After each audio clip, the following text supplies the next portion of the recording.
Senator Smallwood Cuevas. Thank you, Madam President, and I agree with all of my colleagues about the expertise of the senator from San Francisco and what he's brought to addressing our housing crisis here in California and really being a voice for so many marginalized communities across our cities. And I think it's often difficult to bring the nexus of those two things together. How do we build housing and at the same time care for our most vulnerable communities? I have heard from many in my district, and I'm conflicted because my district is really split on this. On the one hand, my Washington National Corridor in Culver City is very supportive of this initiative. On the other hand, many of the community transit and housing advocates in south central parts of my city, southeast part of my city, where we have the most vulnerable, the highest rates of homelessness, the highest rates of displacement, the erasure of whole communities as a result of density that is growing and necessary, but at the same time pushing folks further and further out of the communities that they've been born in, that they've cultivated, and many times work in. And I think one of the points raised that, you know, when we are looking at these transit-oriented development projects, we have to keep in mind the folks who rely on public transit. And in many instances, those are working class communities of color. I just want to share a statistic that in South Central Los Angeles, along the Crenshaw corridor, which is where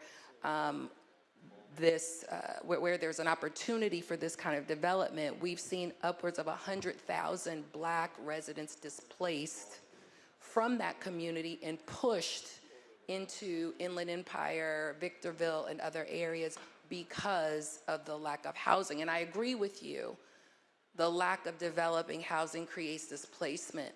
But as we are seeing the new housing being built on Crenshaw, it is displacing the residents who are left that we want to hold on to and maintain. And so I agree with the premise of this bill and the idea of how do we increase availability of transit-oriented developments. I believe it's crucial that we ensure developers receive the greatest reward for building and also are held to the highest standard, though, of public benefit. And I don't see enough opportunity in this bill to stop the massive displacement, the aggressive displacement that is happening in what is essentially, in one part of my district, the last remaining density of Black residents in the state of California. I am curious about ways in which our transit-oriented developments, particularly those that receive concessions from the state, you know, how can we ensure that the most affordable, accessible opportunities are available, and that there's the greatest opportunity as well for employment in building these. There was a conversation about the labor standards that are in place, but there is no mention of community benefit.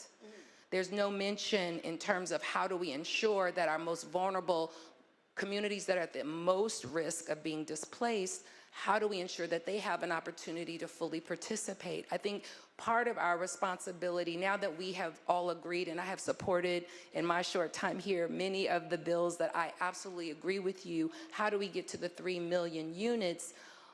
But as we see this aggressive erasure of communities, and I think about South Central, I think about Chinatown, I think about other areas that are along these key, in my area of Los Angeles, how do we ensure that we are thinking about ways to ensure that those residents can stay in their communities and offering above what the demolition opportunities that are provided in SB35? How do we double down on stronger language that advocates have suggested that allow us to improve the amount of affordable housing that is offered through these developments and ensure that we are articulating in language an anti-gentrification principle that allows us to move these types of developments forward. Regions in my district that would be impacted along the K line, as I mentioned, like the Crenshaw Corridor, Leimert Park, along the Pico Blue Line, are disproportionately Black and brown. These have been red line communities, and they sit near transit lines for a reason, because no one wanted to be near the transit lines. No one wanted to be in the industrial parts of the city. It's where the airports are. It's where now all of our soccer fields and ball fields are. But these were communities that were burdened with these developments. And now we're looking at opportunities to improve them with transit-oriented development, but we don't see this type of language in our policies that really center displacement, a racial justice component to this that ensures that we're building in a way that we're recognizing the disproportionate burden. I think one of my colleagues said, no one corridor is the same. And therefore, how do we have flexibility that says, let's do density, but let's do it in a way that respects these communities that have survived in these forgotten transit corridors to ensure that those residents who will rely on public transportation, and certainly we need to invest in the connectivity.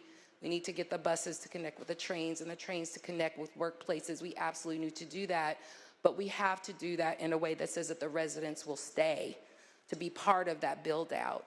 And unfortunately, I'm seeing too much in some of our hardest hit corridors without intentional language that takes this into account and safeguards this. I'm seeing too many of those residents being pushed further and further and further out of the communities that they love, and unfortunately the communities that they still work in, which is adding to another issue that we're trying to address in terms of emissions and how people are having to travel back and forth to get to places of work. So I want to just say I thank always and respect the senator from San Francisco for his work, for his due diligence on this issue, for what will be left behind when he's done here in terms of how we have helped to reach our goal of the 3 million units here in the state of California.